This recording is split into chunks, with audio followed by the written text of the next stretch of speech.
Olá, pessoal, sejam muito bem-vindos ao podcast do canal da Dama de Ferro. Siga a Dama de Ferro, é Dama de Ferro OFIC, Dama de Ferro OFIC, rejeite as imitações que são tenebrosas, ao contrário da Dama de Ferro OFIC, que é super sagaz. E a gente estava conversando aqui fora do ar antes e já dava quase um podcast de tantas informações. Nós estamos recebendo provavelmente duas das maiores autoridades no anarcocapitalismo ou ex-anarcocapitalismo, eles explicaram para a gente. Estamos recebendo aqui a presença muito especial do Paulo Cogos. Bem-vindo, Paulo Cogos, e obrigado pela presença. Obrigado, João Belucci. Obrigado, Daniel Gonzalez. É uma grande honra estar aqui com vocês. Agradeço o convite. Olá, meu colega Renato 38 e espectadores. E estamos recebendo também o Renato Amoedo, ou Renato 38, que é um fora da curva, e também vai trocar umas ideias aqui com a gente. Obrigado mais uma vez. É a segunda vez que o Renato vem aqui com a gente. Obrigado, Renato. Minha honra. E também o Daniel aqui para conduzir essa conversa com a gente, que é um dos 4 sócios por trás do projeto Dama de Ferro. O Daniel é advogado, atleta, empresário e comunicador. Tudo bom, Daniel? Tudo bem, João? Satisfação estar aqui com você, com essas duas feras, Paulo Cogos, meu amigo de longa data, Renato, meu amigo também, você. Vamos em frente. Vamos em frente. Mandem aqui suas perguntas no chat também. Procurem mandar superchats, né? Dá uma força aí pra gente, vai. Não deixa de assinar Netflix, Globoplay, e manda um superchat para nós que ajuda bastante. E, por favor, compartilhem nos grupos, né, do Instagram, Telegram e tudo mais. Vamos trocar umas ideias aqui nesse mais altíssimo nível com o Paulo Cogos e o Renato Amoedo, Renato 38. Queria começar aqui do básico, né, perguntando inicialmente para o Renato Amoedo. Por favor, Renato, como que você se descobriu anarcocapitalista? E você até me postou seu, acho que é convite de formatura desses dias, né, bem... Na época do auge do PT, lá foi bem curioso. Como que você se descobriu anarcocapitalista ANCAP? Tá sem som, está desligado. Tá mudo, Renato. 2004, 2005 foi o auge de popularidade do PT. Teve trechos aí em 2004, 2005 de Lula ter 69% de aprovação, porra. Cotas racistas terem mais aprovação ainda do que o PT. 70%, 80% das pessoas, porque a cota, hoje em dia, o curso que eu fiz, a universidade que eu fiz, não existe mais. Como eu disse no convite ali, era o final. Você já via claramente que as pessoas que passavam em concurso não eram mais professores, eram militantes, né? Nós vivemos hoje numa época que nem empresa privada seleciona mais por mérito. É pelo antimérito, é pelo mérito na militância. Esses caras, eles não são incompetentes, eles são incompetentes no objetivo deles, que é destruir a oportunidade para os decentes, nos destruir e obter todo o poder político e todo o dinheiro para eles. Você não viu que o Lula começou a forçar a barra para colocar os amigos no conselho de administração dessas empresas, inclusive privadas? Não é estatal, não. E se a empresa disser não mama mais um centavo no BNDES, a empresa vai fechar, não é isso? Acabou. É isso. O fascismo, eles não chamam de fascismos, mas a definição do fascismo é nada fora do Estado, que é exatamente o que está sendo feito agora, né? Não sei se foi nessa época de faculdade? Quando eu tinha 5 ou 6 anos de idade, eu conheci o Capitão Paixão, e quando eu tinha 7, 8 anos, o Capitão Paixão me disse que um dia os comunistas iam chegar aqui, iam fazer o que fizeram lá nas colônias portuguesas, chegar para a galera da favela e dizer que eles só iam ter o que eu tinha, que meus pais tinham, se matasse a gente. E que ele tinha um filho da minha idade, que ele chegou, e tinha uma filhinha da minha idade, que ele chegou e estava empalada no portão, e que ele tinha um bebezinho, e ele chegou e viu a babá que dizia que amava o guri, estrangulando ele, que a primeira pessoa que ele matou foi a babá estrangulando, igual estrangulou o guri dele, não é isso?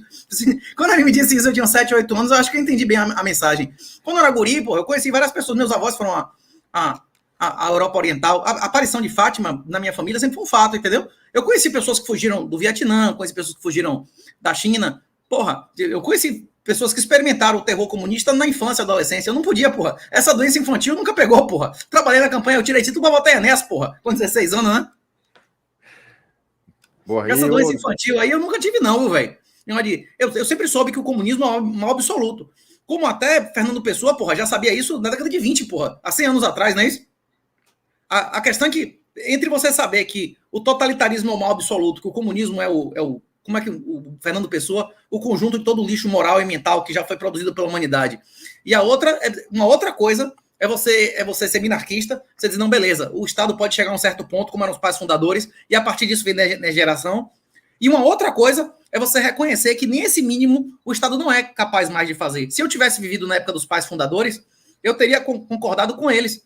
Naquela época, o minarquismo era fundamental. Naquela época, não existiam as tecnologias que existem hoje para prover os serviços públicos que eram necessários que o Estado produzisse naquela época.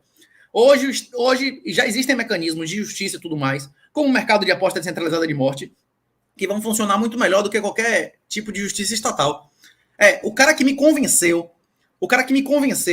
da tese anarcocapitalista foi um cara chamado Stefan Molyneux. Foi a leitura da tese de mestrado dele, Practical Anarchy. O Stefan, hoje, ele é absolutamente banido de redes sociais, mas ele foi um dos caras fundamentais para a eleição de Trump, inclusive.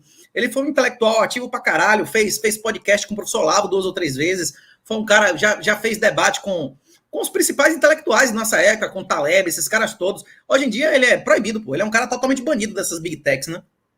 E recebeu mais de 600 Bitcoin de doação, viu? Mandou a galera comprar Bitcoin em 2011, 2012, 2013, 2014, 2015, ele recebeu doação pra caralho, viu? Pô, na época... Se não tirou muita cocaína, velho, tá aposentado, viu? Na época que tava no fundo, né, provavelmente, do preço. Ô, Cogos, deixa eu te perguntar uma coisa. Como você se descobriu anarcocapitalista? E também o pessoal tá falando que você não é mais anarcocapitalista e citaram um termo aqui que você seria, que é ontarquia, é isso? Explica aí pra gente, Cogos, por favor. Não, isso aí eu só mudei o nome.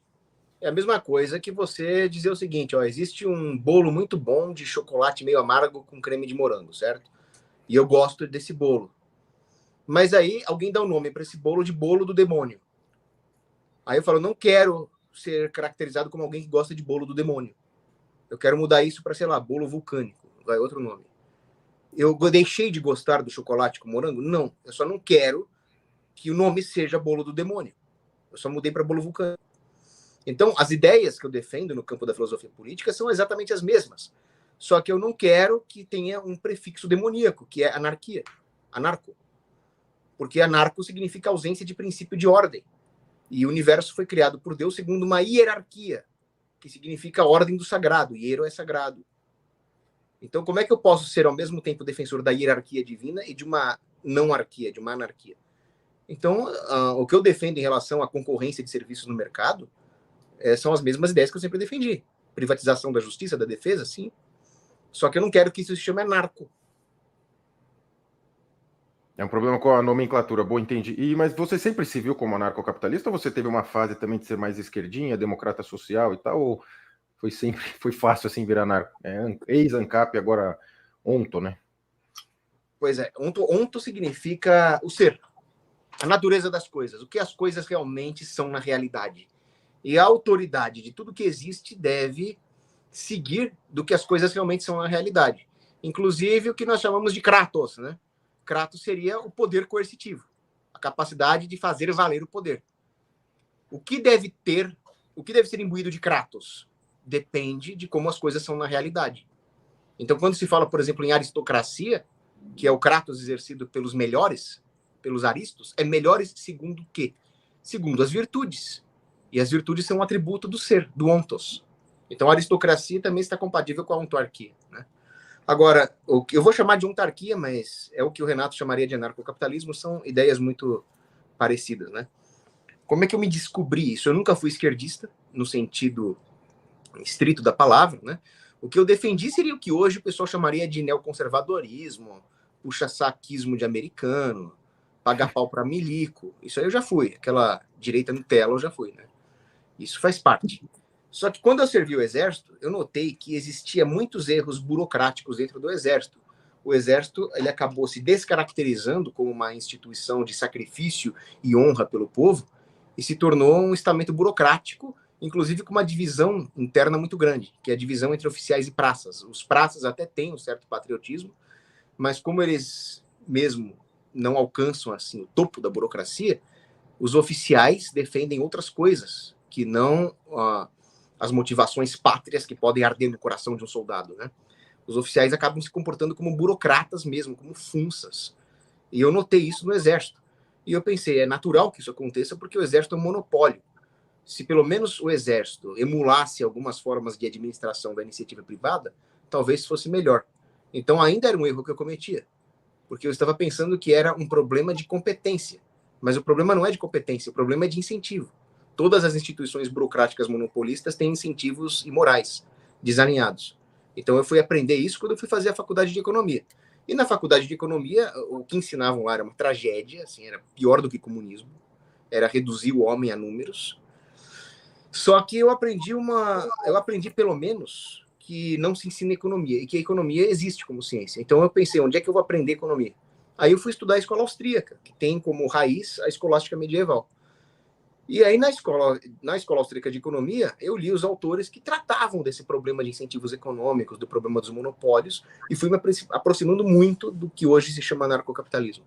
Eu me converti ao anarcocapitalismo, nesses termos, em 2012, conversando com os irmãos Quioca. E eu estava falando o seguinte, não, eu até concordo com vocês em tudo que tange a política monetária, Banco Central, imposto, vocês estão certos. Só que tem um problema, tem que ter um Estado para matar bandido. Tem que ter ali um monopólio da legislação penal para matar os bandidos, senão nós vamos cair no problema de defesa de bandido, direitos humanos, as pessoas não vão ter como se defender de bandido sozinhas. E aí os irmãos Quioca e um amigo nosso lá chamado Mujo, eles falaram o seguinte, se você defende e tem convicção de que leis duras contra bandidos vão reduzir crimes, então certamente muitas pessoas que vão pensar como você vão para uma sociedade com leis mais duras, e elas vão prosperar, e elas vão vencer a concorrência de mercado. Mas se não houver concorrência na produção do serviço de legislação, como é que você vai provar isso? Aí nesse dia eu falei, realmente, o setor de justiça também está submetido às leis de mercado. Aí virei anarcocapitalista, né? Mas quando eu estudei a doutrina da Igreja Católica, eu me converti em 2016, aí eu comecei a ver que existem algumas restrições morais que devem ser feitas. Caso contrário, a sociedade se degenera do mesmo jeito. Os incentivos econômicos não são suficientes para garantir a ordem social. É preciso ter uma submissão a uma ordem sobrenatural. Aí eu adoto hoje o termo ontarquia. Ô, Cogos, e você não tem rede social, né? Porque eu te procurei aí, você já teve várias, foi banido de todas, é isso? Eu tenho um canal no YouTube chamado Ocidente em Fúria, mas ele tá com shadow ban e eu tô suspenso de fazer vídeo. Você pode ver que o meu último vídeo faz uma semana, 2 aí. Mas daqui a pouco... Twitter, Instagram, essas aí não, né? Instagram eu tô expulso, Twitter eu tô expulso, mas tô processando esses canalhas. E depois que eu ganhar o processo e pegar dinheiro deles, eu vou voltar a fazer a conta. Porque eles me tiraram muitas oportunidades de lucro. Boa. Agora, não era melhor processar os vagabundos em uma jurisdição que não fosse um estado de exceção?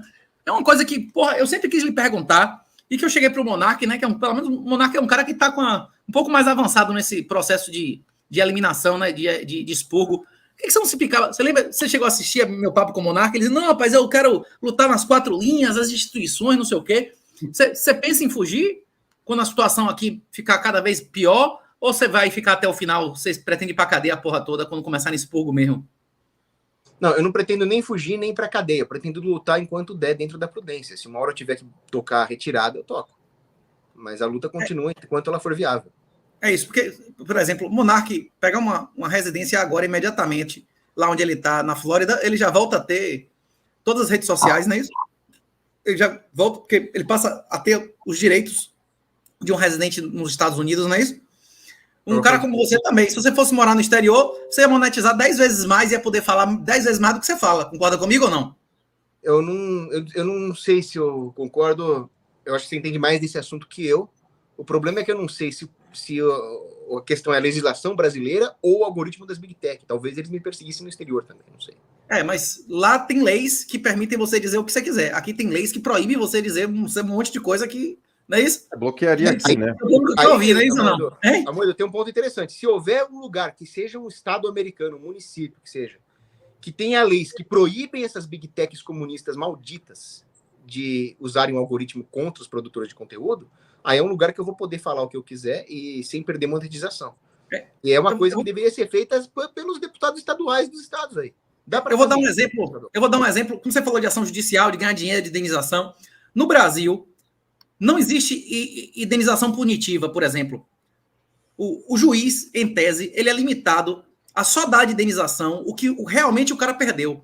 Nos Estados Unidos, o juiz é livre para meter uma punição, para botar uma indenização muito maior do que a perda, para que aquilo não se repita. Isso é uma das pequenas coisas que poderiam, no seu caso, fazer uma diferença absurda, não é isso ou não?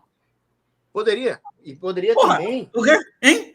Não, e poderia, e aqui no Brasil existe uma tradição de dar indenizações baixas para tudo que não envolva lacração. Juiz. Não, tudo que não envolva juiz. Se o cara for juiz, meu irmão, você mandar o cara tomar no cu, é 50 mil reais. Agora, se ele não for, é 500 conto, não é isso? Existe desde o saber com quem tá falando até o problema da cultura woke, porque eu tomei um processo aí por zoar um traveco. Você perdeu? Como é que tá o processo? Perdeu, Paulo? Perdi o processo. Você tomou pau no processo? Tomei um pau no processo porque o maluco tinha uma foto de... Quando ele era adolescente, ele tinha uma foto que ele estava vestido de soldadinho numa atividade cívica para comemoração da Revolução de 32. Depois ele virou a letra T do LGBT. Aí eu não escrevi nada, cara. Eu só escrevi pior caso de antes e depois da Federal. Pronto, foi suficiente. Tomou processo. Tomou processo por causa disso, Paulo. Aí o maluco pediu uma quantidade pornográfica de dinheiro lá. Aí foi baixando, né? Baixou na primeira instância, baixou na segunda instância. Mas mesmo assim, né? Dinheiro é dinheiro. Sempre faz falta, né? Foi pouquinho em relação ao que ele tinha pedido, mas não em relação a números absolutos. E caminha para piorar. Caminha para piorar. Nós vimos, por exemplo, não que eu concorde com as palavras dele, mas o Nelson Piquet se referiu recentemente ao piloto inglês Lewis Hamilton, fez qualquer observação, e não foi nem o Lewis Hamilton que o processou, se eu não me engano, foi alguma entidade. Associação ligada ao movimento negro, que processou porque ele fez alguma colocação que eles não gostaram e tomou uma indenização de mais de R$1 milhão. Pois é, isso é perigoso. O que o Renato Moedo falou deveria ser aplicado com uma dureza muito grande quando envolve custo de oportunidade. Por exemplo, se uma pessoa que usa as redes sociais para promover conteúdo monetizado perde as redes sociais, ela está perdendo muito dinheiro. Aí tem que entrar juros, tem que entrar todos os custos de oportunidade envolvidos. Rapaz, o cursinho que a gente vendeu, a Hotmart bloqueou o acesso. Eu não tenho nem como entrar mais para fazer nem comentário lá na Hotmart. A Hotmart, com palavra-chave, diz que violou os termos, sem dizer que termo é. Não, esse curso violou os termos e tal, e acabou. Tipo assim, ele não tirou o curso do ar, porque pessoas pagaram, o cara não vai querer devolver, mas ele não deixa, inclusive, entrar nem lá para orientar a galera no como é que chama? Não tem um ambientezinho virtual de responder pergunta e tal. Nada. O cursinho que a gente ofereceu de ABC do Bitcoin, só pelo vocabulário, os caras já meteram bronca e bloquearam. O quão desumano é? O quê? O quão desumano é tirar uma oportunidade de trabalho honesto de uma pessoa. Aí, não, mas se a empresa que ofereceu tivesse nos Estados Unidos, ele procuraria um judiciário mais sério ou menos sério que aqui. Fazer uma porra dessa lá, teria mais ou menos custo, mais ou menos risco para uma empresa dessa. Puta que pariu, né? Você ir morar em um lugar onde tem um judiciário, em vez de um estado de exceção, porra, vale muito mais. É isso. Para quem quer ser bandido, para quem quer dar calote, para quem quer esculhambação, realmente vale a pena você buscar uma ditadura mangueada, um estado falido. Agora, para uma pessoa que quer ser honesto, para o cara que quer ser decente, vale a pena ele viver num lugar que tem lei ou que não tem lei? Exatamente, a inversão das coisas. Nós estamos punindo as pessoas de bem que querem agir dentro de uma lei natural para privilegiar bandidos. Não, e a gente está com a janela de oportunidade aí, porque esse ano ainda tem tem um orçamento do ano passado, ainda teve limite fiscal. Ano que vem não vai ter mais limite de gasto, não é isso? Acabou o calabouço fiscal.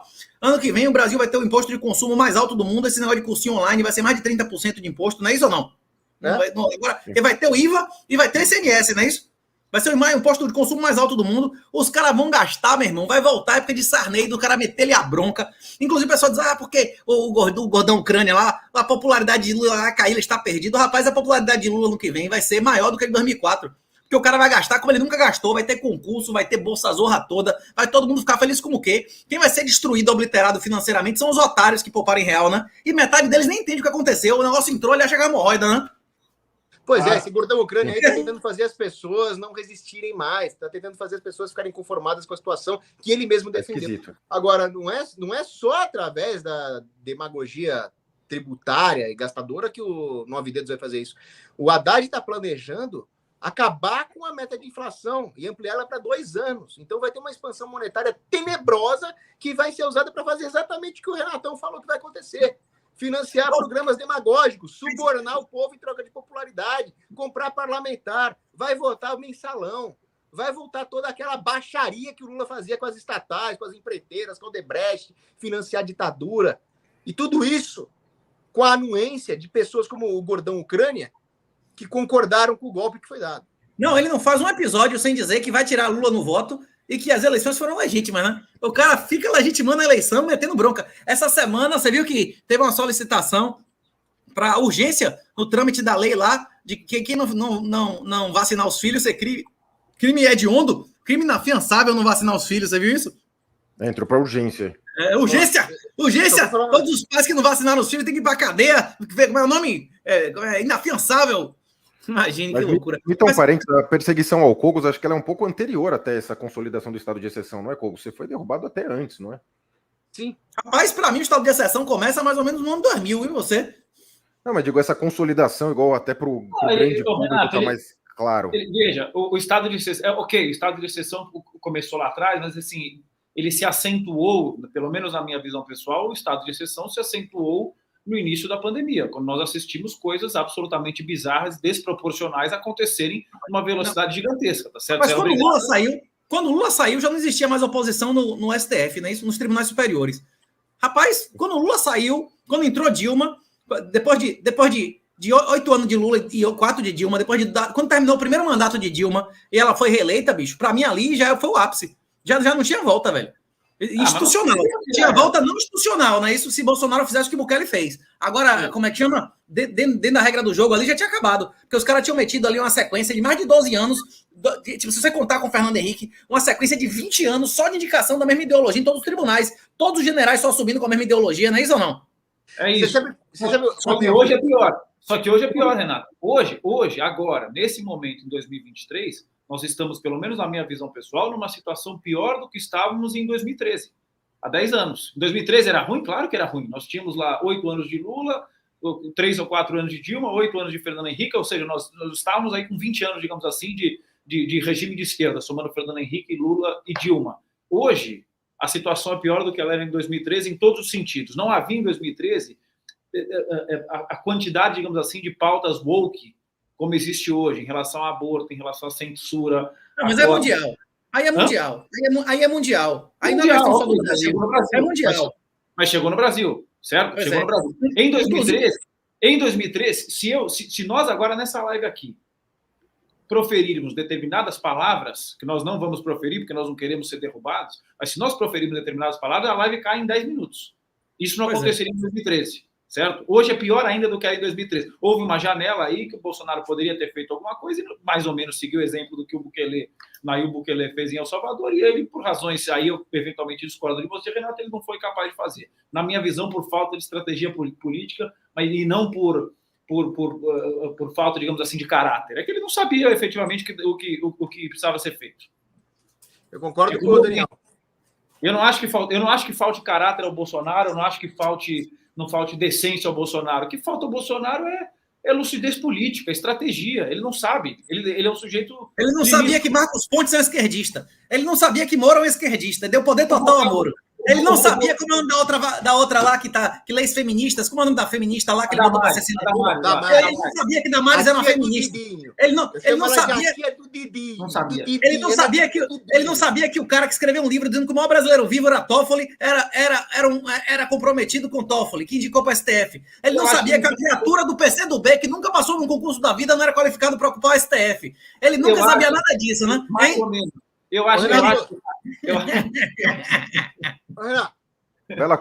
médio, Paulo. Renato, Paulo e João, eu acho o seguinte, veja, eu acho que algumas dessas coisas que você colocou, talvez ele até soubesse, mas não queira comparar a sua rapidez de raciocínio, ou a do Paulo, a do João, a minha, a lucidez, a organização de ideias com a do Bolsonaro, que é um sujeito bem intencionado. Não precisa ser inteligente para saber, é vagabundo ou não é vagabundo, é isso que eu prometi, não é isso que eu prometi. Ele prometeu, ele falou essa palavra, o Princeso lá, comandante do Princeso, falou junto do Bolsonaro mais de 20 vezes, 10 nazificação. Bolsonaro nazificou o país, ele aprofundou o aparelhamento. Ele indicou as pessoas mais comprometidas com o comunismo, inclusive na STF, uma criatura do PCdoB, e outro escreveu um livro dizendo que o maior brasileiro vivo era Toffoli. Isso é fato, não é opinião, não é isso ou não?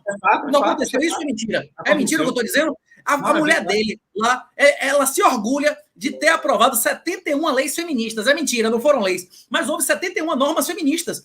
Lá no Bolsa Vagabundagem que ele fez, sem precedentes, mãe solteira, se a mulher botasse o marido para fora, ela é remunerada financeiramente. Ele prometeu apoiar a família e ele remunerou, ele pagou para que a mulher botasse o marido para fora de casa, não é isso? É verdade.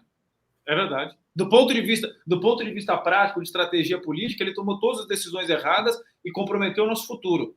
Não, para ele foi tudo maravilhoso. Foi o path, né, o caminho de menor resistência. Para ele foi maravilhoso.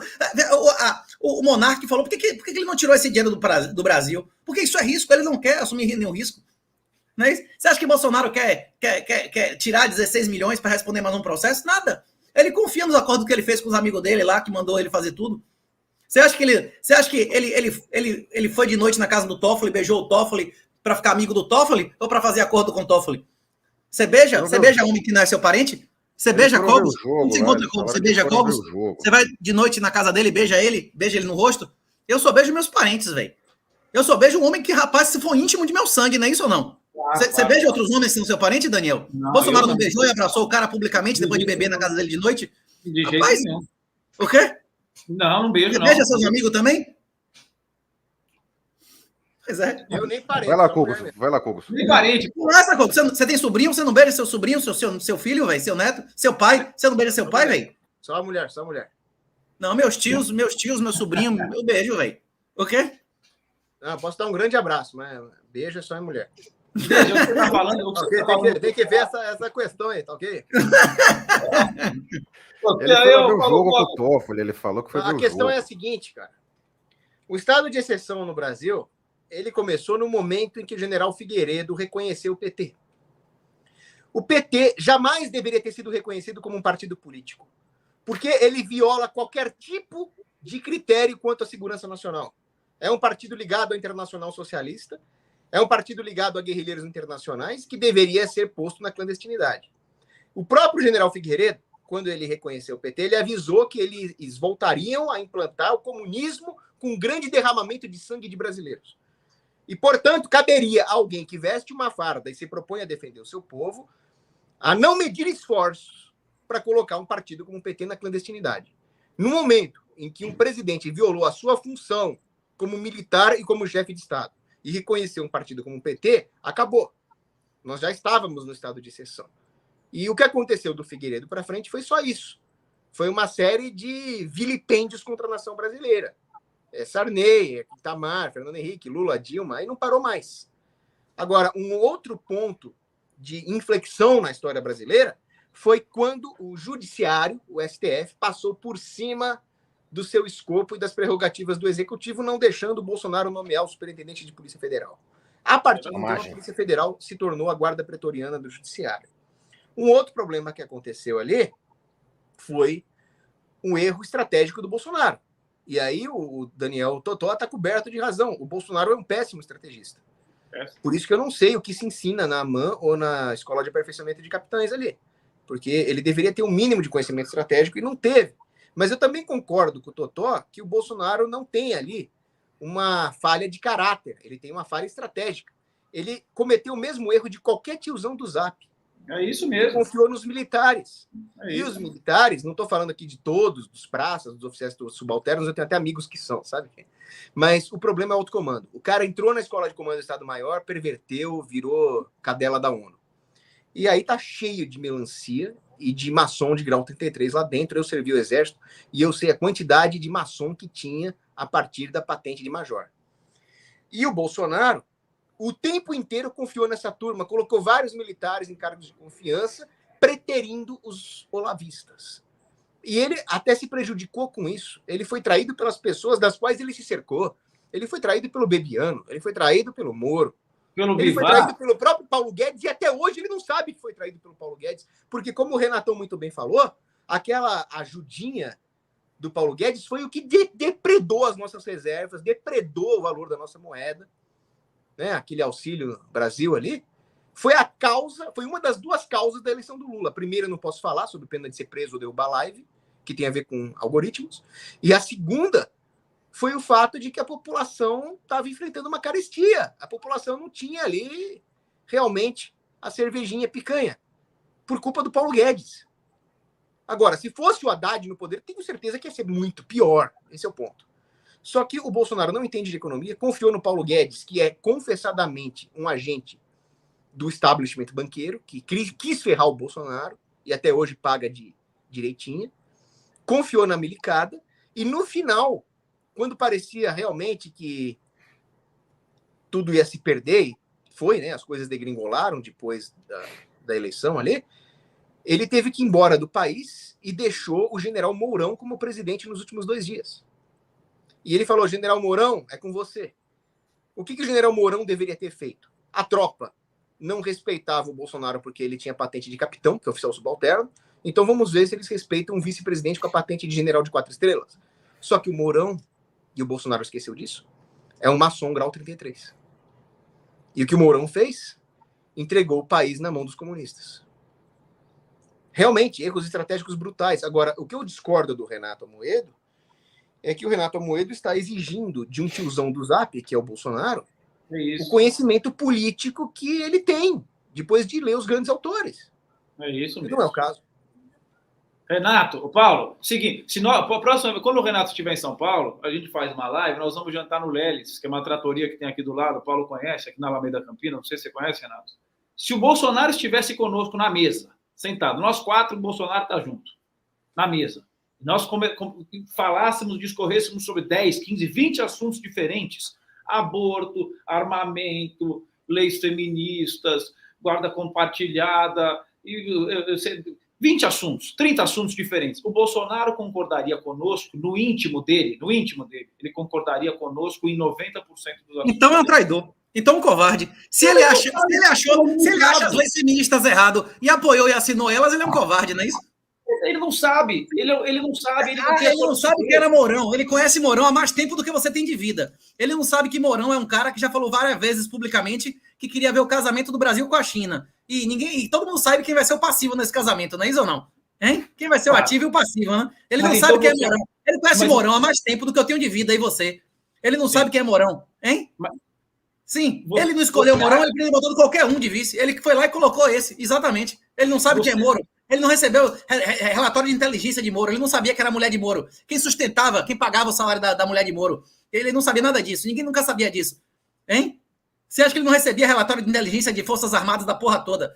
Hein? Ele não precisa ter conhecimento. Ele passou a vida estudando inteligência e estratégia. Mas ele não precisava saber nada disso. Ele só precisava saber quem é vagabundo e quem não é. Ele sabia que esses caras eram, qualquer pessoa, com 5 minutos de Google, descobriria que esses caras eram intimamente comprometidos com a esquerda. A questão é que, para ele, foi mais fácil se cercar de pessoas inferiores. Por quê? Porque na cabeça dele, ele tinha feito um acordo com os machos que governaram o Brasil de que a família dele ia sair de boa, não é isso? Eu não sei, eu não acho que tenha sido isso. Jogo político, né? Outra coisa é a prática. Eu acho que eu gostaria que ele tivesse sido um Nayib Bukele em El Salvador. Eu acho que todo mundo aqui gostaria que ele tivesse. Mas é isso, não adianta a gente discutir nada disso. O que passou já era. Tudo o que aconteceu, não cai uma folha de uma árvore que não seja pela autorização e ciência de Deus. Tudo o que aconteceu tinha que acontecer, não é isso? A gente tem que aceitar as coisas como elas são, é Jó, não é isso? A gente está no lugar de Jó aqui. O que a gente pode escolher é daqui para frente, não é isso? Daqui para frente. O que vai acontecer no Brasil? O cancelamento, os expurgos, as perseguições, as prisões arbitrárias vão aumentar ou diminuir? Aumentar. Você não acha que Cogos pode chegar no aeroporto amanhã, fazer uma viagem e acontecer com ele exatamente o que aconteceu com o Frutuoso? Ele ir para a cadeia sem o cara nem saber que tem uma ordem de prisão contra ele? Você acha que isso é possível ou não é, Daniel? Hein? Claro que é possível. Pode. Claro que é possível.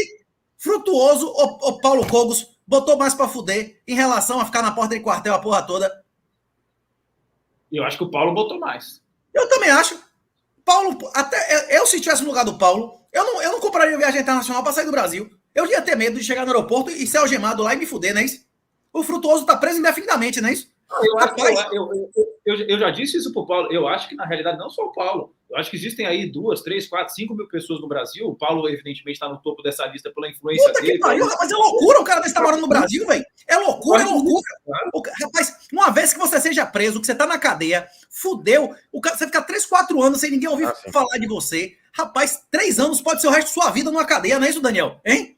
É claro. Mas, Renato, você está coberto de razão. Você está com razão. Isso aí você está certo. Você está coberto de razão a tudo o que tange a sua análise do que é foro externo. Tudo que você falou, quanto a foro externo, quanto aos erros do Bolsonaro, quanto à possibilidade de prisões arbitrárias, eu estou correndo risco. Na verdade, todo mundo aqui está correndo risco. Claro. Tá certo. A única coisa que eu discordo do Renato é o julgamento que ele faz do foro íntimo do Bolsonaro. Eu não acho que ele seja covarde. Olha o que o Bolsonaro se expôs, olha o que ele teve que passar. Eu sempre digo que com o Bolsonaro nós aprendemos 2 lições. A primeira é, não cometa o erro que ele cometeu de querer jogar nas 4 linhas limpinho. Não é assim que o inimigo joga. E o segundo erro a segunda coisa que nós podemos aprender é que o sistema é sempre mais brutal do que nós esperamos. Nós não podemos subestimar a malignidade do demônio que está por trás desse sistema. E o Bolsonaro tem família. O Bolsonaro está correndo riscos grandes até hoje. O Bolsonaro sofreu um atentado mesmo antes de ser eleito. O Bolsonaro sofreu tentativa de envenenamento várias vezes. Eu estive em eventos onde estava o Bolsonaro e os seguranças saíam não deixando o Bolsonaro comer as coisas que tinha lá porque podia estar envenenada. Se você amar mais seu pai ou seu filho do que a mim, você não é digno de mim.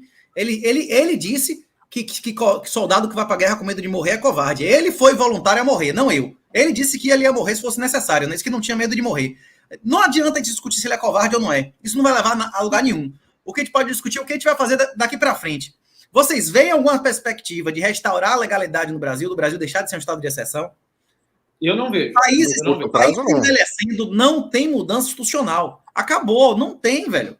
O Brasil agora não vai ter crescimento, assim como o Japão hoje tem menos PIB do que tinha em 95. A China também acabou, não vai crescer mais, porra, por causa da questão demográfica. O Brasil é a menor fecundidade das Américas, fora o Canadá. Vai ter gente rica migrando para cá, vai ter empreendedor migrando para cá, vai ter pedófilo migrando para cá e mendigo, né? Isso no máximo, e olha lá, né? Rapaz, um cara como o Kogo, se você puder, rapaz, pense sinceramente em se picar daqui. Você vai ampliar sua produtividade, você vai monetizar mais, você vai poder dormir mais tranquilo de noite. Rapaz, uma hora que esses vagabundos cheguem, que você vai fazer uma viagem e você não tá esperando, só tem um mandado pra você aqui, como aconteceu com o Frutuoso, acabou. Ninguém vai ouvir mais falar de você uns 3 ou 4 anos numa cadeia dessa aí. Como é o nome do cara que saiu aleijado da cadeia, porra? Como é o nome do cara que tá no Paraguai agora? Acabou a vida do cara, meu irmão. Não foi nem 6 meses de cadeia, não foi? Como é o nome do cara que tá aleijado? O quê? Basta um dia de cadeia, que foi o que o calcinha maldita do inferno do Dória me ameaçou. Rapaz, ele teve dia já bagunça apologia ao crime. Apologia ao crime. Desse canalha, desse que é o pior desgraçado que já passou por aqui, ele falou bem assim: você não vai, né? Nós sabemos que Paulo Cogos não vai ficar na cadeia, mas tudo pode acontecer em uma noite de cadeia. Essa foi a ameaça. Agora eu tô aqui e tô enfrentando. Você entende? Mas, Renato, isso que você falou pro Cogos se aplica a você também, não se aplica? Sim, o que você falou ao Cogos se aplica a você. Sim, eu concordo. Você sabe que tem crimes de menor potencial ofensivo que o judiciário é obrigado, ele não é uma facultado, não, ele é obrigado, antes de começar o processo, oferecer uma transação penal, que você peça desculpa e tal, deu uma cesta básica. Você sabe que existe isso, o juizado especial criminal, não é isso? A maioria dos 1.000 pessoas que estavam lá estão sendo acusadas de apologia ao crime. Essas pessoas, foi oferecido a ela a transação penal e cai fora? Não. Tá todo mundo preso, meu. Acabou o estado. Tá todo mundo preso. Tá todo mundo preso. Uma coisa que não cabe em prisão. Então, tipo assim, você alegar a legalidade, eu vou processar, eu vou receber indenização, não sei o que lá. Esse tipo de argumento não existe, porra, num lugar que não tem lei, não é isso? Sim, acabaram todas as bases do direito ocidental, não vale mais. Pois é. É uma ditadura. É isso. Vale a pena ser honesto ou vagabundo nesse país? Se acabou, é isso. Eu concordo. A questão é que eu não posso sair agora. Eu respondo um monte de PAD, eu não posso nem pedir exoneração no meu cargo. Eu não posso, a minha exoneração é inválida. Se eu não aparecer lá, eu vou responder mais improbidade, mais criminal, inclusive eu nunca mais vou poder nem pisar aqui. Se eu pudesse tirar qualquer tipo de licença ou pedir exoneração, já teria caído fora. A questão é que eu não posso juridicamente fazer isso. Se eu fizer, eu vou responder mais ações criminais. Não entendeu o que eu estou dizendo, João? Claro que sim, Renato. É parecido com o do Deltan, né? Que ele tirou a certidão, mas depois não rolou. A lei da Bahia não permite pedir exoneração respondendo PAD. Eu não posso legalmente deixar de comparecer ao serviço. Se eu deixar de comparecer, eles pagarem no fim do mês, eu ainda respondo criminal, prevaricação e tal, e improbidade por ter recebido dinheiro. Isso. Aí vem com perda de direito político, a porra toda. Isso. Pede uma liminar. E aí vão vir crimes que vai cadeia mesmo. Mas se não fosse eu não tenho como parar de aparecer. O cargo público me transformou num prisioneiro, eu não posso sair do país. Vocês podem, não é isso ou não? Você responde processo administrativo sem estar impedido de pedir. Não é isso ou não? Eu tô preso. Não, eu não vou. E a chance de um cara como eu chegar no aeroporto e ser preso, e a chance de um cara como o Cogos chegar no aeroporto e ser preso é igual? Eu nunca mencionei nada no dia 8, não é isso? Eu não fiz nem cobertura disso, eu não fui pra porta de quartel, não é isso? Não, mas o Paulo também não estava dia 8 em Brasília. O Paulo não mas acampou, não é isso? Acampou na porta de quartel e tal, foi ou não? Hein?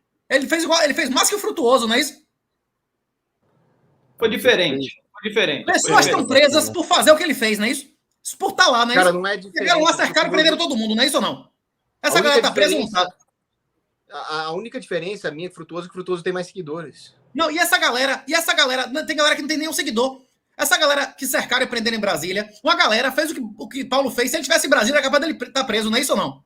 Prenderam até autista lá. Se Paulo morasse em Brasília, era capaz dele já estar preso, não é isso ou não? Porque ele podia estar na praça nesse dia que os caras cercaram e prenderam todo mundo, não é isso? Não, ali eu não ia cair nessa, não. Ali eu sabia que era. Não, ia. Na hora que começou a vir negócio de caminhão, o Bonzão, você caia fora, não é isso? Não, ali eu estudei estratégia. Diferente do Bolsonaro, eu estudei estratégia militar, que é o que não se ensina na MANA e na ESAU. Mas teve um amigo nosso do clube, Paulo, eu não vou citar o nome aqui porque eu não quero comprometê-lo, não sei se você lembra, depois a gente fala, que foi preso. Estava em Brasília, era um senhor. Sim. Você lembra dele? 65. De muleta, amigo meu, não vou falar o nome dele, mas amigo meu, é brother meu, tava comigo outro dia no bar do clube. Cara. Isso, fez sauna semana passada, estava lá na sauna, comeu uma feijoada no clube semana passada. De muleta, Renato, de muleta, 140 quilos, não consegue se mexer. O cara ficou 7 dias detido lá em Brasília, porra. O cara não fez nada. Orou Pai Nosso e cantou o hino nacional, a capela. Foi isso que ele fez. É óbvio, evidentemente que você está correto no seu raciocínio. Não compensa você ser honesto e compensa você ser vagabundo. Você não viu os filhos da puta que lá no show do Alok, 500, eu não sei se vocês viram essas imagens, no show do Alok em Copacabana, 500 rapazes, meninos, 16, 17, 18 anos de idade. Todo mundo solta no mesmo dia, né? Todo mundo solta no mesmo dia, né? 500 pessoas. Eles roubaram 1.500 aparelhos de telefone, gente. 1.500 aparelhos de telefone. 500 rapazes roubaram 1.500 aparelhos de telefone. Sabe quantos ficaram presos? Nenhum. Foram soltos no dia seguinte à audiência de custódia. É claro que... Continua lindo o Rio, hein? Meu Rio continua lindo, hein? Só para deixar agora as coisas juridicamente, né?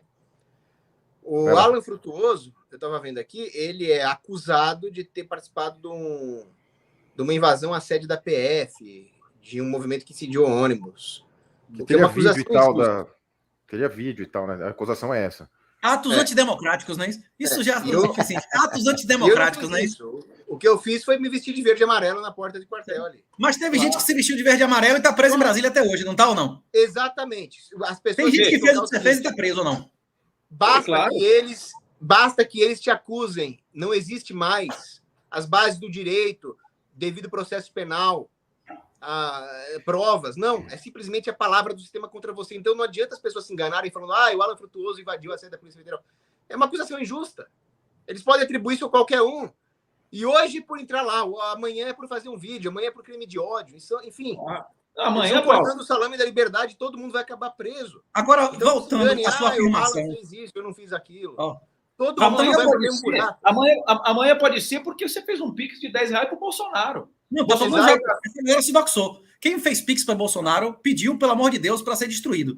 Eu, graças a Deus, não fiz. Eu não fiz. Aqui no Superchat pode, viu? Márcio, Regina, Bruno, obrigado, viu? Bradock Show também. Aqui não vai preso, não. Pode fazer o Superchat. Mas se quiser, também pode doar em satoshis que você deixa, não é isso, João? Você aceita também, né? Peraí, Renato, quantas pessoas doaram pix pro Mito? Rapaz, não faço a mínima ideia. Eu sei que foram 17,8 milhões de reais, não é isso? Que já estão bloqueados, né? Mas eu imagino. O cara pegou e devolveu pros machos dele, que ele botou em CDB, que financiou o STF, né? Mas voltando, você afirmou que o Haddad seria pior. O Haddad seria pior em quê? Porque Bolsonaro acelerou a pauta feminista mais do que Dilma, mais do que Lula, mais do que qualquer um deles, sem oposição. Com Haddad, teria mais ou menos gente desinvestindo no Brasil. Eu conheço da minha família pelo menos umas 5 pessoas que venderam ativos no exterior para trazer para cá, porque Bolsonaro ganhou a eleição, que foram destruídos financeiramente. Qualquer ativo no Brasil perdeu pelo menos metade do valor nesse tempo, no exterior teria dobrado. O cara perdeu aí, usando o seu termo de custo de oportunidade, uns 80% do patrimônio porque fez isso, não é isso? Pessoas investiram no Brasil porque Bolsonaro ganhou a eleição. O maior desinvestimento não é tirar dinheiro do país, não é sair daqui. Se Haddad tivesse ganho, é possível que muitas famílias, muito mais famílias, tivessem desinvestido do que desinvestiram. E esses caras agora tivessem muito menos dinheiro para roubar do que tem. Bolsonaro não promoveu um monte de economia pública, encheu o caixa para essa galera fazer a festa agora, não é isso ou não? Bolsonaro foi pior a longo prazo do que se Haddad tivesse ganho a eleição, porque mais gente teria feito desinvestimento e mais gente teria ido para a rua e feito a oposição real, não é isso? Bolsonaro foi uma vaselina, ele foi um agente de como é que chama? Um agente de pacificação, né? Não, mas o seu argumento está desconsiderando uma coisa em economia que nós chamamos de curva de Van Neumann-Morgenstern. Por mais que o governo te roube, é muito mais relevante para a vida de um cidadão comum o quanto de valor absoluto ele tem para atender as suas necessidades básicas. Então, ele vai perder menos satisfação econômica pelo fato de o governo estar roubando muito do que se não tiver nada para o governo roubar. Então, se o Haddad estivesse no poder, realmente não teria nem o que roubar, porque o país viraria um deserto. E as pessoas estariam mortas de fome. Que é o que vai acontecer em 8 anos, né? Como ministro da Economia. Então, se o Haddad estivesse no poder, é só você olhar para a Argentina, é só você olhar para o Fernandes. Sabe o que está acontecendo na Argentina? Amigo de uma amiga minha, o maluco tinha 2 casas na Argentina, uma onde ele morava e uma que ele alugava para viver de renda. O governo do Fernandes confiscou a casa que ele vivia de renda e ainda na casa que ele morava meteu uma família de drogado lá dentro. Isso é governo do Fernandes. O Haddad seria isso aqui no Brasil. Provavelmente já teria unificado o real com o peso, já teria sido uma tragédia irreversível. Com o Bolsonaro foi ruim, mas seria pior sem ele, seria pior com o Haddad. Imagina o nível de lockdown que o Haddad teria implantado aqui no lugar do Bolsonaro.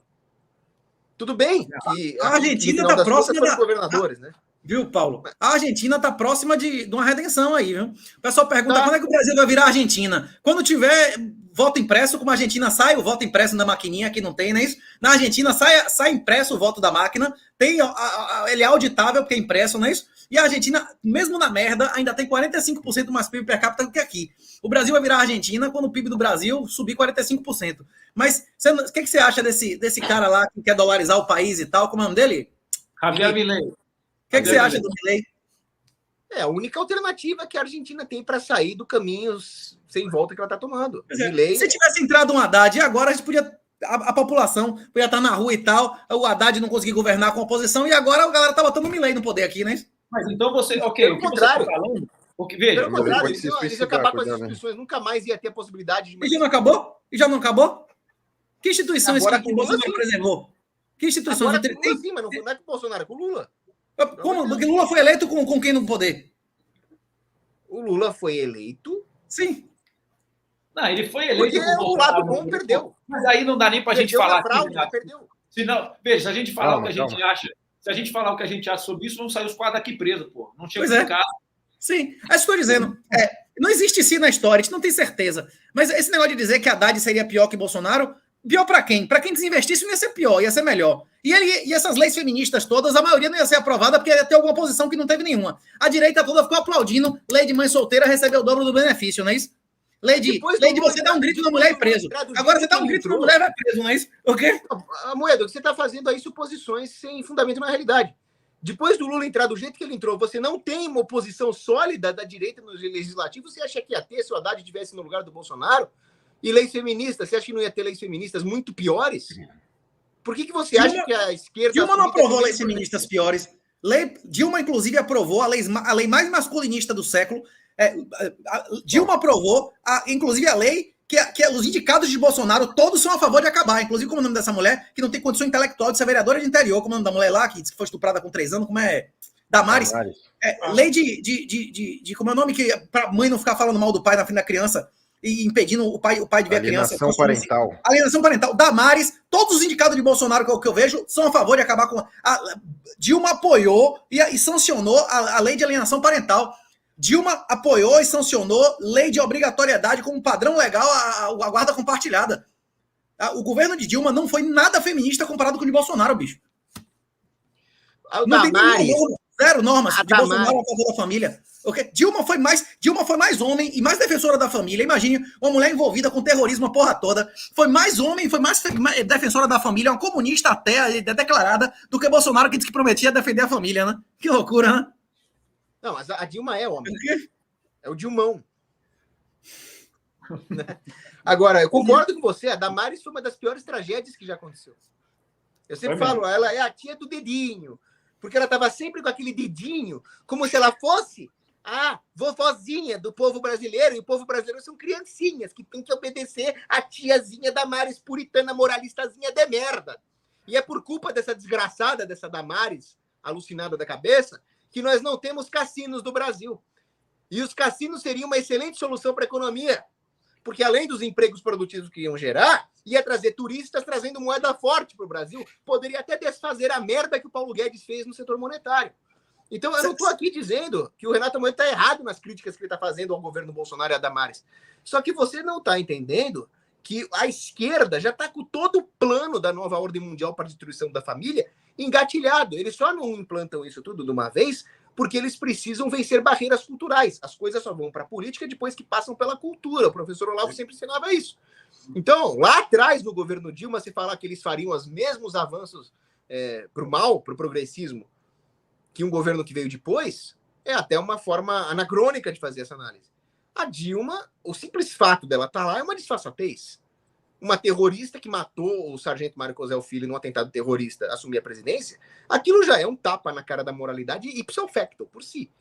Agora, ela vai avançando as pautas progressistas aos poucos, com uma certa estratégia. Eu tenho certeza que no mesmo momento histórico, Haddad seria bem mais feminista que Bolsonaro. Claro. Era outro contexto. 2013 era outro contexto, né? Ela foi eleita presidente em outubro de 2010. Era outro contexto. Mas essas elites que mandam no país, acho que de alguma forma vão manter o status quo, não é assim mesmo? Com direita ou com esquerda, a coisa vai seguindo, né? Você tem os expurgos, tem a censura, mas de certa forma acaba sendo sempre a mesma pauta, sempre os mesmos grupos. Ou não? E uma outra coisa que eu discordo... Acho que acabou, velho. Acho que acabou o negócio da tesoura, não? Eu acho que acabou. Agora os caras não vão abrir, nunca mais vai ter a chance de um outsider, nada. Acabou, meu irmão. Acabou. Você acha que eles vão deixar agora? Acabou a eleição, acabou tudo isso, meu irmão. Os caras, antigamente, por exemplo, eles guardavam os cargos e deixava a pessoa de oposição ocupar espaço na iniciativa privada. Agora, com esse negócio da Tupi, ficou claro que nem iniciativa privada não vai, nem academia, nem nada. Não vai fazer mestrado, não vai fazer doutorado, não vai passar em concurso. Se for opositor real, é cadeia. Não teve direito a nada, né? Isso é destruição total, né? Vai ter uma posição controlada. Vai ter uma posição controlada, tá certo? Um sujeito relativamente moderado vai poder falar generalidades. O pessoalista vai falar do PT, exatamente. Isso. Não, eu acho oposição, não é isso? Esse nível de oposição. Inclusive, o nome do macho lá da Sâmia, não botaram para foder com ele também, tomaram o dinheiro dele? Como é o nome do cara? Glauber. Pois é. Aí o cara é comunista. Eu também sou comunista, nada. Tome. Não é isso ou não? Hein? Fiquei muito triste, foi muito triste isso. Né? Porra, Paulo, não deixa dinheiro em banco não, viu, velho? Rapaz, não custa muito pros caras bloquear suas contas também não, viu? Renato, uma caneta bloqueia tudo hoje. Isso que você tá falando é verdade. Todos os alertas, eu vi que tem gente no chat achando que o Renato tá exagerando, não tá. Toda cautela realmente é pouca. O sistema é muito mais maligno do que nós pensamos e o Bolsonaro sentiu isso na pele. Você vê, por exemplo, que o Tarcísio, que foi eleito ali na cola do Bolsonaro, estilo Bolsodória, né? E mamou cargo em Dilma? Mamou cargo em Dilma? Como é que Bolsonaro indica alguém que mamou cargo em Dilma, bicho? Eu tô falando, ele não sabe escolher pessoas, ele se cerca de pessoas ruins e traidoras. E o Tarcísio, de fato, ele não colocou um único bolsonarista nas secretarias de Estado. Ele traiu os bolsonaristas. Aliás, ele fez pior. É o que o Moedo acabou de falar corretamente. Se o sujeito é bolsonarista, ele foi boicotado do governo de Estado pelo Tarcísio. Está sendo perseguido na Polícia Civil no governo Tarcísio, que se dizia bolsonarista. Então a coisa é muito feia. O mesmo aconteceu no governo Bolsonaro, quando o ministro da Justiça era o cara lá que hoje em dia é do STF. Todas as pessoas, quando ele era MJ, todas as pessoas armamentistas perderam cargo na Polícia Federal. Hoje em dia não existe, ainda acabou. Foram eliminados, os armamentistas foram eliminados de todos os cargos relevantes da Polícia Federal com Bolsonaro presidente. E o que ele fez? Nada. Eu falei nessa mesma live. O STF não deixou ele nomear o superintendente, que é escolha do executivo, meu Deus do céu. Como é? Passividade atrai agressividade, não é isso? O Ramagem, é aquela coisa que o professor falava, né? Não é isso? Pois é. Quanto mais passivo ele era, mais a galera enfiava, e mais ele encarcava, e mais ele ficava, abria, e mais a galera entrava, não é isso? O cara entrou, bunda mole e tal, e a galera foi desrespeitando o cara, até que no final ninguém respeitava o cara, não é isso? O presidente no final era Lula já. Ele devia ter feito o que o Bolsonaro falou, o que o Olavo falou, fechar o tempo no primeiro dia. Se você não prende os comunistas pelos crimes reais que eles cometeram, eles vão te prender pelos crimes imaginários seus. Então ele devia ter virado a mesa quando ele tinha momentum político. Ele quis jogar nas 4 olheiras aí, tá ok? O passado a gente não tem como mudar, mas o futuro tem, não é isso? O passado a gente não tem como mudar, mas o futuro tem, não é isso, Daniel? Tá difícil o futuro. Paulo, eu vou lhe perguntar a mesma coisa que eu perguntei lá ao Monark. O Monark, os ancestrais dele são diferentes dos seus. São árabes lá, são árabes. Mas, no caso, se seus ancestrais não tivessem caído fora, provavelmente você também não existiria, né, velho? Provavelmente, ou não? Aí eu deixo os meus, uma parte saíram da Espanha miseráveis, outros saíram da Itália, outros saíram da África, vieram daqui. Pois claro. Pense nisso, viu? Pense nisso. Se você for para a cadeia por 2, 3 anos, pode ser o resto da sua vida, viu, velho? Você caindo fora desse país, você vai passar a processar esses caras em uma jurisdição que tem uma justiça de outro nível, que tem indenização, como é que chama? Como é que chama? Punitiva. Rapaz, pense sinceramente, quando for tarde demais, não tem volta, né? Você ainda tem hoje a oportunidade de cair fora desse país. Talvez em 6 meses não seja mais possível, viu? E foi a mesma coisa que eu falei para o Monark há 6 meses atrás, não é isso ou não? Mas não é uma coisa, o que você está falando, Renato, do ponto de vista, acho que de conceito, você está correto, é verdade. Nós temos aí uma janela, acho que relativamente breve de tempo para que as pessoas consigam sair do Brasil, leva o dinheiro para fora, o cara vai morar em Portugal, vai morar na Teve quebra de safra nos Estados Unidos, teve quebra de safra na Argentina, teve quebra de safra na Ucrânia, teve quebra de safra na Rússia, não é isso? O Brasil se beneficiou como nunca da exportação. Foi um ano maravilhoso, bom pra caralho, pra siderurgia, pra agricultura, pra tudo do Brasil em relação ao resto do mundo se fudendo. Isso não vai se repetir eternamente, né? Ano que vem acabou o limite fiscal, acabou a porra toda, né? Ou não? Mas não é fácil, é verdade. Não, ano que vem o real vai ter que engolar, cara. Mas não é fácil. O Brasil teve fertilizante de graça, o Brasil exportou fertilizante, porra, da Rússia pra Argentina, pra cá do caralho. Tipo assim, isso não vai acontecer de novo. Vai uma vantagem. Isso é mérito do Bolsonaro, viu, Renato? Quê? Isso é mérito do Bolsonaro. Todo mundo criticando a política externa dele. Ai, tá se aproximando do Putin, tá se aproximando da Rússia. Ele garantiu o suprimento de fertilizante. Garantiu a segurança alimentar, a vantagem estratégica do agro e tudo isso que você está falando, balança comercial. Sim, mas isso aí é uma questão de governo. Não mudou absolutamente nada com esse governo atual, não é isso? Os dois estão tendo uma posição totalmente pragmática em relação a essa guerra. A mesma coisa da Índia. Diz, nós somos contra a agressão, mas a gente não vai deixar de fazer comércio com ninguém, não é isso ou não? Olha, a política externa, apesar do Lula ser um desastre falando, ser um desastre como figura, a aproximação com os BRICS, acho que é a faceta menos pior aí do governo Lula. Realmente, você abrir alternativas diplomáticas e comerciais fora do monopólio atlantista não é uma má ideia, não. É, porque o que você está falando é isso, que uma coisa é a sua ideologia, outra coisa é a prática política, né? A praxis ali é muito diferente. O próprio Olavo falava disso, né? No sentido de eu sou contra, né, barreiras comerciais, mas a partir do momento que eu estou no governo, todos os outros têm, eu não posso acabar com as minhas, né? Preciso saber jogar esse jogo. E deixa eu agradecer o pessoal que mandou o superchat aqui, o Márcio Luiz, a Regina Gomes, o Bruno Teixeira de Castro, falou que é um prazer te ouvir, viu, Renato, que tem muito orgulho do que você se tornou, não sei se vocês conhecem Bruno Teixeira de Castro. O Leonardo Lemos perguntou o que vocês acham sobre o fim do dinheiro físico, e o Anderson S. falou como que o Bolsonaro com 30 anos de política seria um outsider, que o verdadeiro outsider seria o Cabo Daciolo. Aliás, nossos sentimentos ao Cabo Daciolo, que perdeu a sua esposa super jovem, acho que foi ontem, nossos sentimentos ao Cabo Daciolo. O que vocês acham aí do fim do dinheiro físico e dessa questão do Bolsonaro outsider que era de dentro? Olha, ele era um outsider mesmo estando 30 anos na política, porque ele era só um apêndice dentro do sistema. O apêndice em relação àquele organismo fisiológico da velha política é um outsider. E quando o Bolsonaro foi eleito, o Paulo Guedes, que é parte do establishment de banksters, ele disse: os bárbaros estão às portas, pode deixar que eu dou uma acalmada nele. Foi isso que foi dito. Sem dúvida, ele é um apêndice, um outsider. Quanto ao fim do dinheiro físico, esse é mais um plano da nova ordem mundial. Porque isso vai permitir o confisco e o fim da privacidade financeira de todo mundo e vai acabar com qualquer tipo de disciplina que existe no mercado interbancário para controlar a expansão desenfreada de crédito. Você também achou, Renato? Tá sem som seu. Se eu também acho a primeira ou a segunda opinião. O ACBDC, isso é um totalitarismo financeiro. Os estados não têm mais como arrecadar.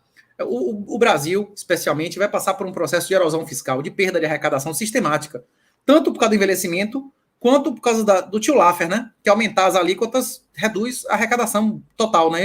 Eles vão destruir a economia e, com isso, eles vão destruir a arrecadação, né? A única solução na cabeça desses caras é proibir o dinheiro físico, porque eles passam a restringir as transações, eles começam a tributar também as transações nos mercados negros e cinzas. A questão é essa, né? Você receberia 2 milhões de reais no Pix do Jogo do Bicho? Hein, João? Não, você compraria um esquema de cocaína de 80 mil reais no Pix? O Lula já falou hoje de moeda única com os BRICS, inclusive com os novos. A gente avisava isso na primeira edição do livro há 4 anos atrás. A desmonetização é uma realidade em todos os países do mundo, até na Europa, em Israel. Vai ser proibido ter dinheiro físico, não vai ter mais dinheiro físico, isso vai acabar. Isso vai acabar. As pessoas, a janela de oportunidade de comprar Bitcoin e ter alguma liberdade financeira está acabando já. Isso aí tem de 2, 3 anos, bicho, cada vez mais, o dinheiro não vai ser seu, né? Hoje em dia, rapaz, a maioria das pessoas não toca mais em dinheiro físico, não usa mais isso, né? Isso vai virar uma relíquia do passado. É difícil. Sacar o dinheiro é bem difícil. Sacar o dinheiro é difícil, né? Exatamente. Isso vai ser uma relíquia do passado. Eles vão ter controle total sobre tudo que você tiver deixado lá. Pois é. Inclusive, a guerra ao dinheiro é consequência do juro negativo. Começou no ano 2000 no Japão e 2008 generalizado no mundo todo, né? É como a gente estava falando, inflação, que Cogos falou de inflação.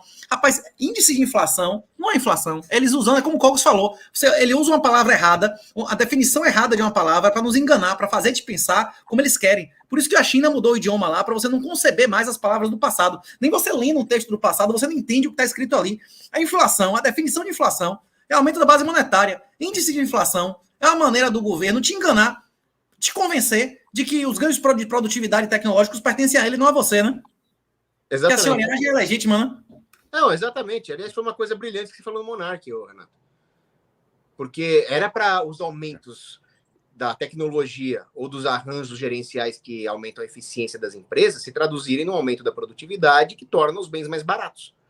Afinal, por uma mesma oferta monetária, você teria mais bens e serviços sendo oferecidos. Só que toda vez que o governo expande a oferta monetária, ele abocanha para si todos esses ganhos.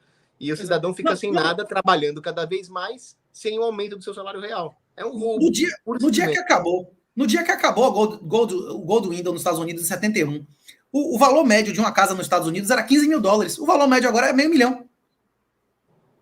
Essa geração nossa não tem como ter casa, não tem como comprar imóvel. Nossa geração, se o cara não tiver o sexo certo, a opinião certa, não for um manjinho, não submisso, ele não tem como trabalhar na empresa, ele não tem como ter um cargo, ele não tem como passar num concurso, não é isso? O cara é eliminado. Se ele tiver uma atitude de homem, ele é eliminado financeiramente. E se ele não tiver uma atitude de homem, mesmo que ele tenha dinheiro, ele não vai ter família. Ele vai ser um prostituto, homossexual, um transexual, não é isso? Exato. De qualquer maneira, o cara é eliminado. E aí entra uma coisa que eu chamo de bens econômicos subsidiários, que são os bens econômicos que permitem que a subsidiariedade exista na sociedade, ou seja, que as partes consigam ser autônomas em relação às governanças mais centrais. O armamento, por exemplo, ou um extintor de incêndio. Você não precisa depender de um corpo de bombeiros, você tem um extintor de incêndio na sua casa. Você não precisa depender da polícia, você tem uma arma de fogo.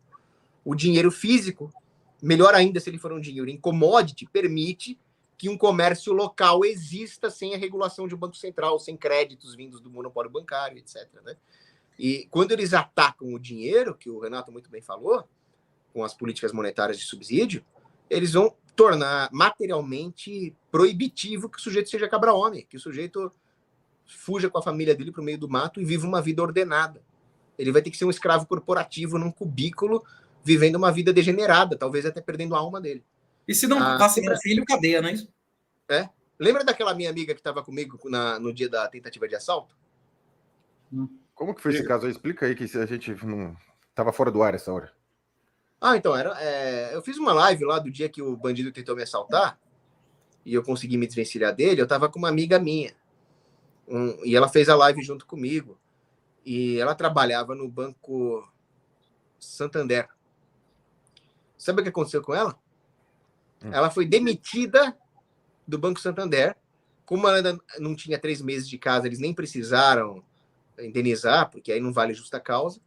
E o motivo é que ela não se alinhava à cultura do ambiente. É a desculpa que ela participou da live com você, foi isso? Não é porque participou da live comigo. É porque ela manifestou posições políticas conservadoras aos seus colegas. E aí o banco demitiu ela. É inacreditável. Se você que está ouvindo isso ainda tiver conta no Santander, você é comparsa, não é isso? Exato. Eu concordo com você, Renato, e acho que a gente vai para um caminho que as coisas estão piorando num nível, numa velocidade muito perigosa. Não sei se vocês acompanharam do caso que aconteceu em Belo Horizonte e que o motorista de Uber está respondendo por estupro. Vocês viram isso ou não? Mas foi uma coisa absurda. Esse cara tinha 100 vezes mais motivo que Cogos para sair do Brasil, né? Esse aí tinha que mudar, viu? Claro, porque veja o seguinte, quer dizer, a menina, vamos lá, o grande vilão dessa história, evidentemente, é o marginal vagabundo que estuprou a menina, tá certo? Agora, você processar o motorista de Uber... Eu não sei se teve estupro. Será que ele não estava bêbado também? Se teve. Que ela assumiu o risco, ele podia estar bêbado também, não é isso?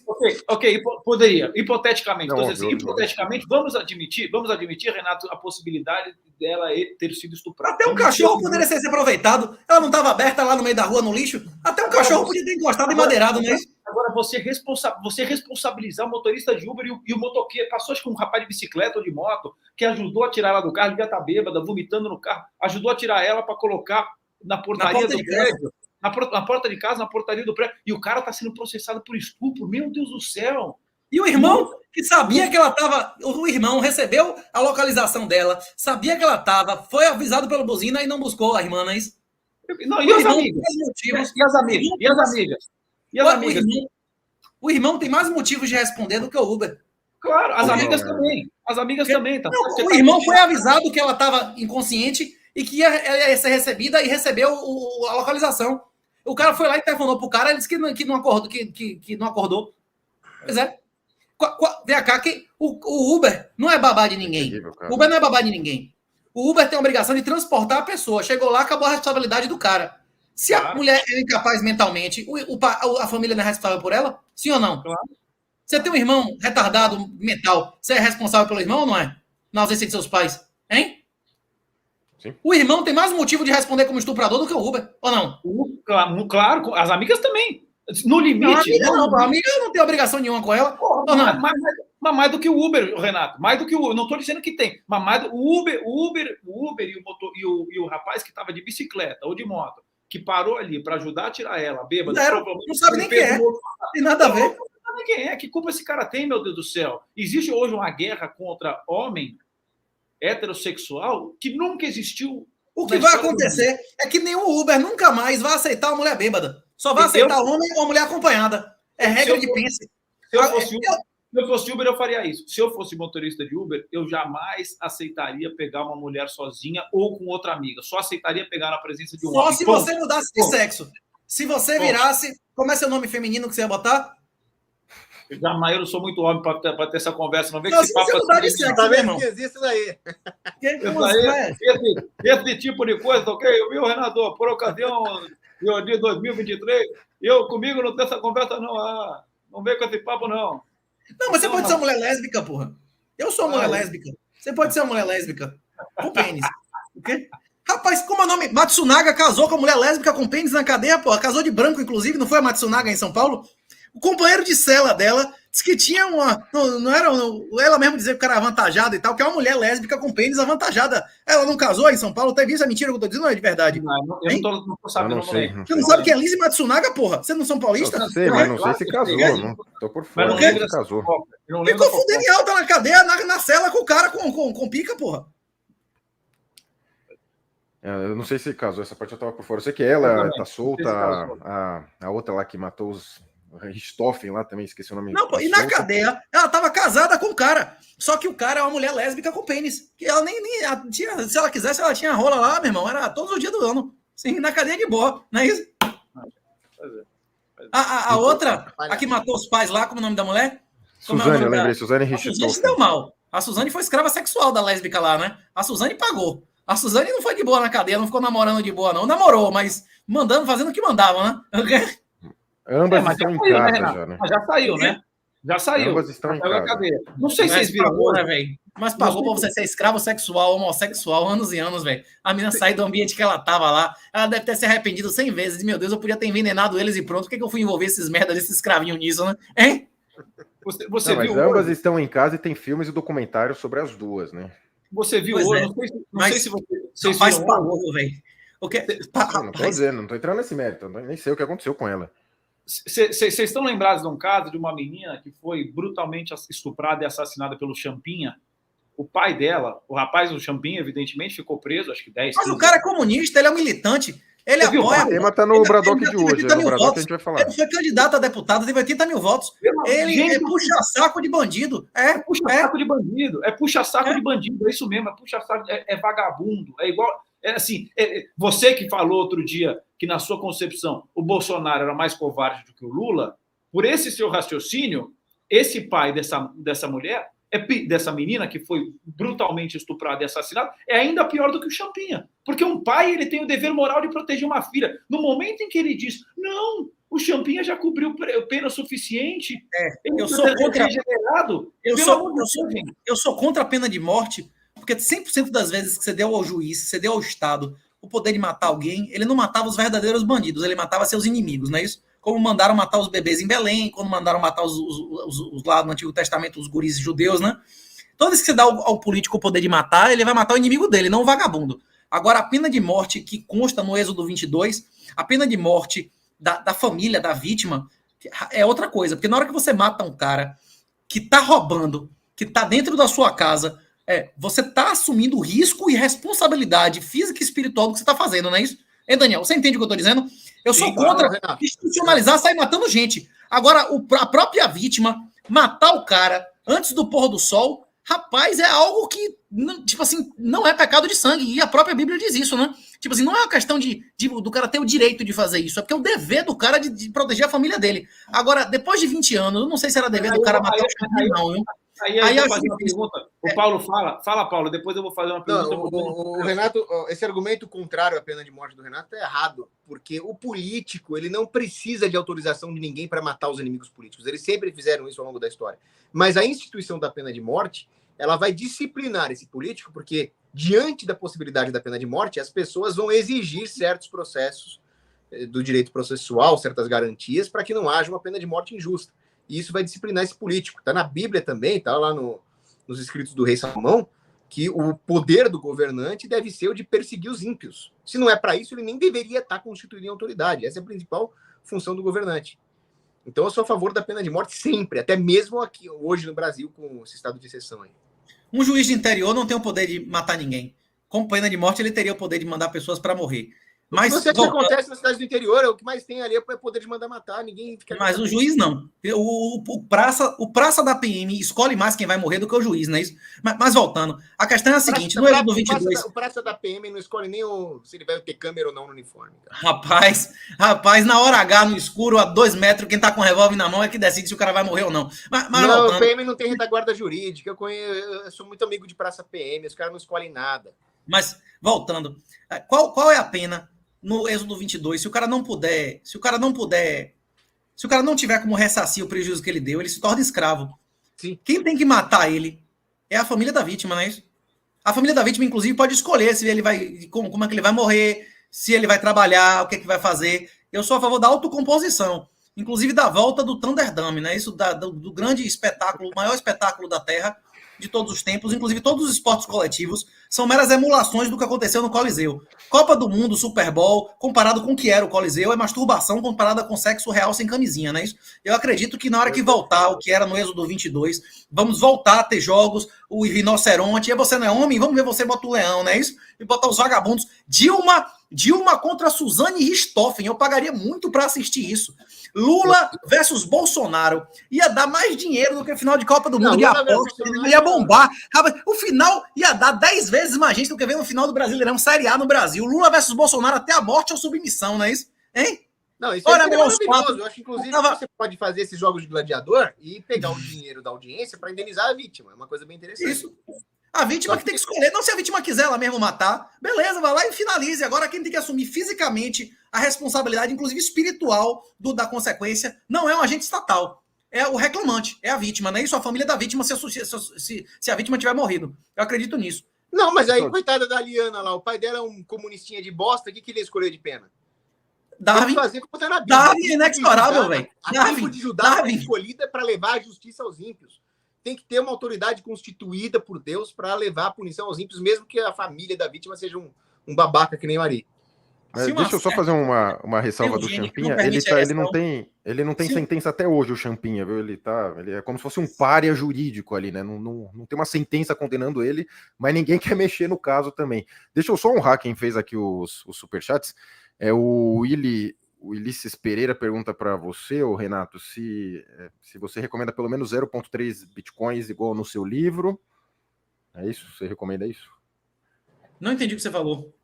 O Willis Pereira perguntou se você recomenda pelo menos 0,3 bitcoins igual no seu livro. Eu não cheguei nessa parte. Mas eu acho que essa pergunta não foi dirigida a mim, não, foi? Se eu recomendo pelo menos 0,3 bitcoin aonde? Em que lugar? Não, então não faz não ficou clara. E aqui o Wendel Silva escreve que a criptografia alta custódia nos tornará nova nobreza natural. Teremos haréns ao custo de um sanduíche com mortadela. Talvez. E a última eu acho que com o fim do welfare vai voltar a DOT. Dentro de nosso tempo de vida, a maioria dos casamentos do mundo vão ser com DOT. Na hora que acabar o welfare e concurso, a maioria das pessoas vai achar uma piada esse negócio de dar nível superior à filha. Todo mundo, as pessoas vão entender que isso é a autodestruição e quem não fizer isso vai destruir a própria família. É melhor economizar para dote mesmo. Você outra bem auspiciosa aqui, ó. Só a última, Daniel. E essa bem auspiciosa se perguntou pro Renato e pro Kogo se doar para a igreja por meio de Pix vai pro inferno, né? Mais dependendo da igreja, se for a igreja lá do. Como é o nome do cara? Inclusive tem uma música dele que ele conta a história de Bolsonaro. Como é o nome do cara que foi pra cadeia lá do Escola de Assassinos? Como é Tupirani? Se for pra igreja do Tupirani, véio, você vai ter uma atenção especial da ABIN, não é isso? Você não sabe o que é Tupirani, não? Não. Pastor Tupirani. Tupirani tem uma música, inclusive, procura aí, A Cura para a Homossexualidade, é a história de Bolsonaro. Inclusive, na Bíblia, todos se acovardaram, até Abraão se acovardou. Abraão entregou a mulher dele para ser comida, Deus teve que dizer, rapaz, eu vou ter que mudar seu nome, que você vai ter que ser outro cara agora, não é isso ou não? Ele não entregou para o faraó a esposa por medo, desobedecendo a Deus? Todos, é só Jesus mesmo que foi até o final. Todos nós falhamos, velho, todos nós somos pecadores imundos, não é isso?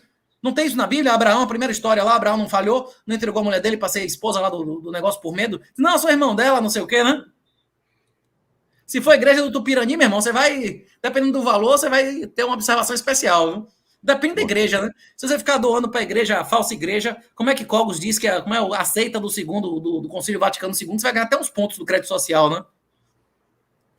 Ô, Daniel, faz a última aí, porque a gente está com o horário dos nossos convidados também.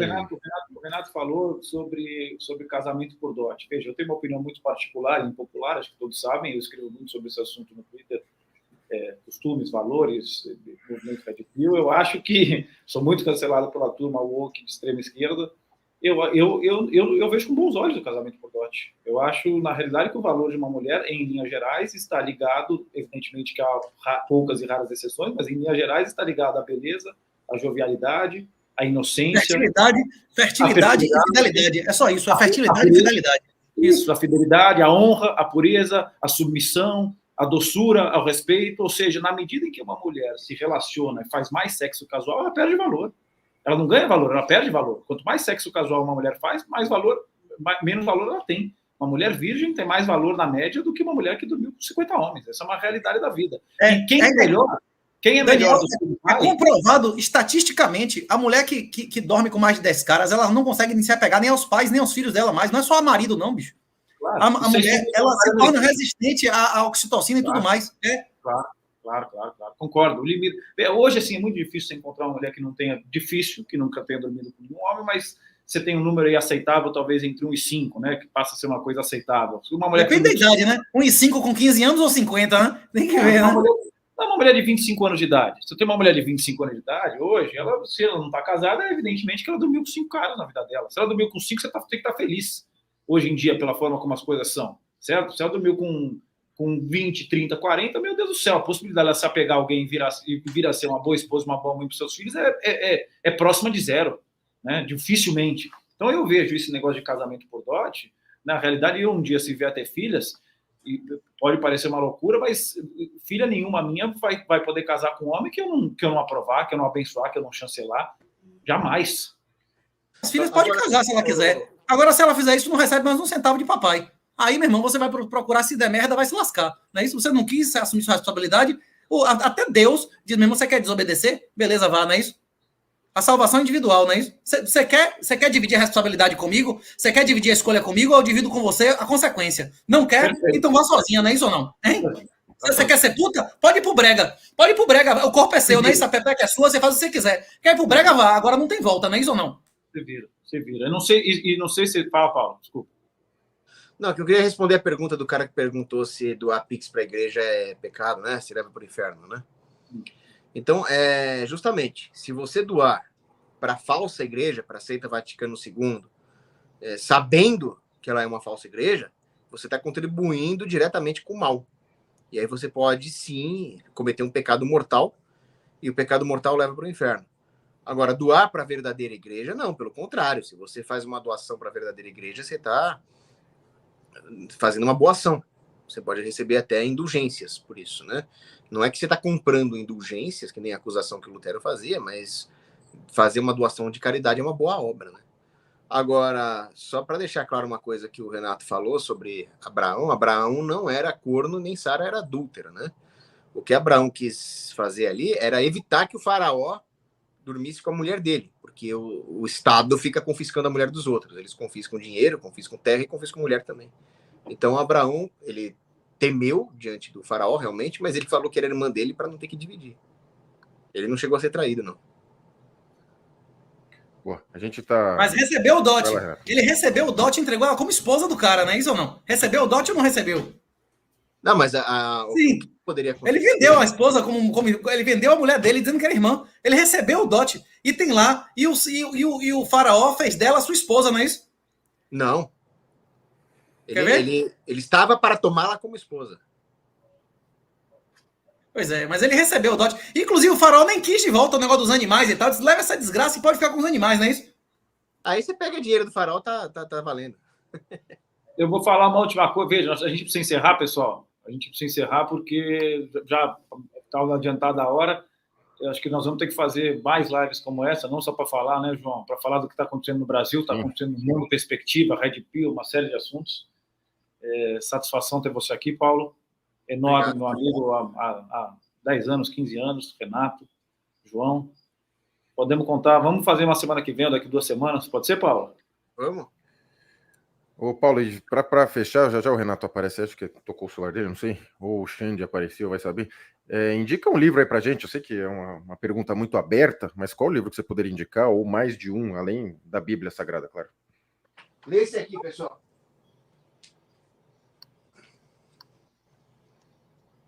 Qual fé e religião escolher? Do padre, qual que é o padre? Tá, Leonardo Lécio. Leonardo Lécio. Leonardo Lécio. É muito bom. E o livro do Renato é o Bitcoin Red Pill. Eu tô na metade dele, que eu tô lendo em PDF no celular. Mas se você quiser, tem um livro ditado. L de Liberdade. Tem um livro ditado. Eu vi, você postou, né? Você estiver na academia, no trânsito. Tem um livro de graça ditado, tem um PDF de graça. Tá liberado aí, viu? Mas ele já tá merecendo a 2ª edição. Já tem 3 anos, né? Eu tô na metade do seu, você disponibiliza inclusive gratuito, né? Que é realmente um chamado seu, né? Tá ditado. A Baby Yoda dita o livro no YouTube, lá no L de Liberdade, né? Você bota na academia, meu irmão. Você tá dirigindo, você larga lá, né? E um dia você ouve o livro inteiro, né? E o teu curso fechou o carrinho já, né? Na Hotmart, já tá fechado, né? Rapaz, é porque não tem como vender lá não tem como vender nessa merda dessa plataforma que a gente foi banido de lá, né? O site da Refúgio tá vendendo, mas não é através da Hotmart. Não é através da Hotmart, é Lerre, né? Lerre agora que os caras estão botando, o professor Marco Batalha, a galera toda. Eles cortaram tá vocês de lá, foi isso? Eu achei que tinha fechado. Não permite nem o acesso mais na porra. A gente não nem acessa mais a Hotmart. Tá em outra plataforma, Lerre. Você pode comprar até em Bitcoin com qualquer CPF válido. Não estou dizendo para colocar um CPF de outra pessoa, mas qualquer CPF válido funciona, né? Paga em Bitcoin lá na refugiobitcoin.com.br. Boa. Obrigado, Márcio Luiz, Regina Gomes, Bruno Teixeira, Leonardo Lemos, Anderson S., Willis Pereira, Wendel Silva e Adato Neto, e também Drap Gurhal, se não me engano. E às 8 horas eu vou estar com o Paulo Cogos, Paula Marisa e Adriles Jorge no Braddock Show. Prestigiem o Braddock Show, gente, é muito, muito massa. A gente só tem a agradecer, os nossos convidados têm os tempos dele também, que eles disponibilizaram pra gente, a gente agradece demais, a audiência é muito expressiva. E vamos fazer mais vezes. Obrigado, viu, Renato? 38 e volto sempre. Obrigado, eu esqueci pessoal. de pedir para indicar um livro, Renato. Indica um livro aí, rapidão. Pode ser o seu? Pode. Tá indicado. Bitcoin Red Pill. Depende do objetivo, né? O único livro que contém todo o conhecimento que importa para você salvar sua alma é a Bíblia, né? Como o Cogos falou aí. Mas depende muito do objetivo da pessoa, né? Fechou. Obrigado, Renato. Obrigado, Daniel. Obrigado a toda a audiência. Fiquem com Deus. Até mais. Tchau. Obrigado, valeu. Obrigado. Tchau pra vocês. Valeu. Tchau, gente. Obrigado.